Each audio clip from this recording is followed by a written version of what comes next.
వి gold trusted gold buyers తాకట్టులో ఉన్న బంగారాన్ని విడిపించి ఈ రోజు ఉన్న మార్కెట్ ధరకే కొనబడును. మరిన్ని వివరాలకు సంప్రదించండి 7771077720. బంగాళాఖాతంలో దక్షిణ ఒరిస్సా ఉత్తరాంధ్ర తీరం వెంబడి వాయుగుండం పశ్చిమ మధ్య బంగాళాఖాతంలో ఏర్పడింది. అల్పపీడనంగా మారి అది పెను వాయుగుండంగా మారి శనివారం నాటికి ఒడిశా ఉత్తరాంధ్రాల మధ్య తీరం దాటుతుందన్న విషయం ఇప్పటికే ఐఎండీ గమనించింది. ఈ విషయంపై మాత్రం తీర ప్రాంతాల్లోని రాష్ట్రాలన్నింటిని కూడా అప్రమత్తం చేసింది. ప్రస్తుతం మాత్రం ఒడిశాకి ఉత్తరాంధ్రకి పొంచి ఉన్న ఈ పెనుముప్పు నుండి జిల్లావాసులను కాపాడేందుకు, రైతాంగానికి పంటలు పోకుండా పరీక్షించేందుకు, అదేవిధంగా తీరం వెంబడ మత్స్యకారులకు ఎటువంటి నష్టం కలగకుండా ఉండేందుకు మాత్రం అన్ని చర్యలు చేపడుతున్నారు. చూస్తే కనుక వంశధార, నాగావళి, మహేంద్ర తనయ, బాహోద్ అనేది క్యాచ్మెంట్ ఏరియాల్లో వర్షం కురకపోయినా స్థానికంగా కురిసినట్టు వర్షాల కారణంగా దేశవాళీ వరదొచ్చి ప్రస్తుతం నాగావళి నదిలో మాత్రం సుమారు 20,000 క్యూసెక్లు వరదొచ్చి పడింది. వంశధార కూడాను 28,000 క్యూసెక్ల నీరు ప్రస్తుతం ప్రవహించడంతో నదీ పరివాహక ప్రాంతం ప్రజలందరినీ కూడా అప్రమత్తం చేశారు. గత 3 రోజులుగా ఎడతెరుపు లేకుండా కురుస్తున్న వర్షాల కారణంగా లోతట్టు ప్రాంతాలన్నీ కూడా ఇప్పటికే జలమయ్యాయి. చూస్తే కనుక క్రౌడ్ బరస్ట్ ఎక్కడ పడితే అక్కడ జరగడం, ఆయా ప్రాంతాలు మాత్రం జలమయం కావడం, ఈ పరిణామాలన్నీ కూడా వస్తున్నటువంటి ఈ పెనుముప్పు నుండి జిల్లావాసులను కాపాడేందుకు జిల్లా యంత్రాంగం ఇప్పటికే అప్రమత్తమైంది. మత్స్యకారులు ఎవరు కూడా వేటకు వెళ్ళొద్దని నిషేధాజ్ఞ విధించారు. తీర ప్రాంతంతో పాటు నదీ పరివాహక ప్రాంతం ప్రజలు కూడా అప్రమత్తం చేశారు. జిల్లా హెడ్ క్వార్టర్తో పాటు మండల కేంద్రాల్లో కూడా కంట్రోల్ రూమ్లు ఏర్పాటు చేశారు. ప్రస్తుతం మాత్రం వస్తున్నటువంటి ఈ పెనుముప్పు నుండి జిల్లా ప్రజలను కాపాడేందుకు జిల్లా అధికారులతో ఇప్పటికే సమీక్ష నిర్వహించిన జిల్లా కలెక్టర్ మాత్రం ఎటువంటి ప్రమాదం పొంచి ఉన్నా కూడాను ఎట్టి పరిస్థితుల్లో అవసరమైన అన్ని చర్యలు చేపట్టాలి. ఏదైనా కనుక ఈ వాయుగుండం కారణంగా ఎడతెరుపు లేకుండా వర్షాలు కురిసినట్టయితే నదీ పరివాహక ప్రాంతాలతో పాటు క్యాచ్మెంట్ ఏరియా ఒడిశాలో కనుక విస్తారంగా వర్షాలు కురిస్తే మళ్ళీ ఈ నదులకు వరద పోటు వచ్చే ప్రమాదం ఉంది.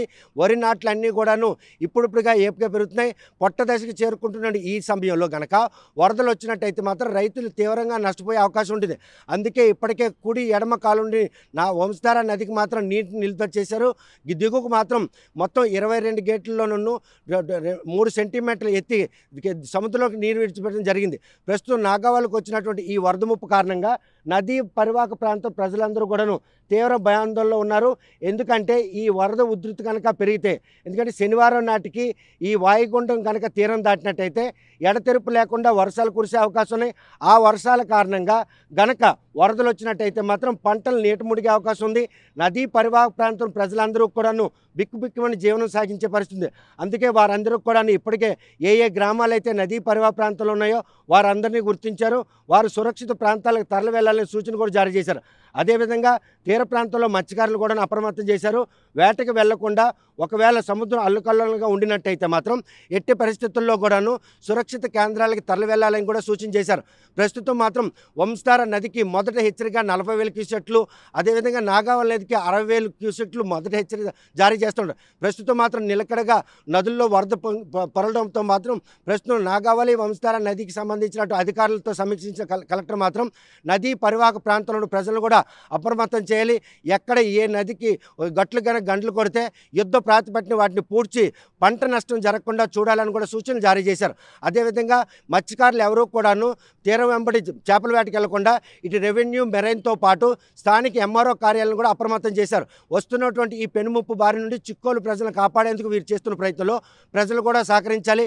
వారి సూచనలు పరిగణలోకి తీసుకొని వారి సూచనల మేరకు ఎక్కడైతే సూచించారో ఆయా ప్రదేశాలకు వెళ్ళి తలదాచుకోవాలని కూడా సూచన చేశారు.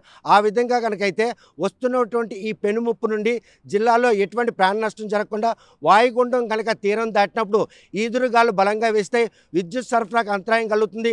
ఎక్కడ కూడా చెట్లు నేలగురిగినట్టయితే మాత్రం వాటిని కూడా వెంటనే పునరుద్ధరించే విధంగా ఎన్డీఆర్ఎఫ్ కానీ అందుబాటులో ఎస్టీఆర్ఎఫ్ బృందాలను కూడా అందుబాటులో తెస్తారు.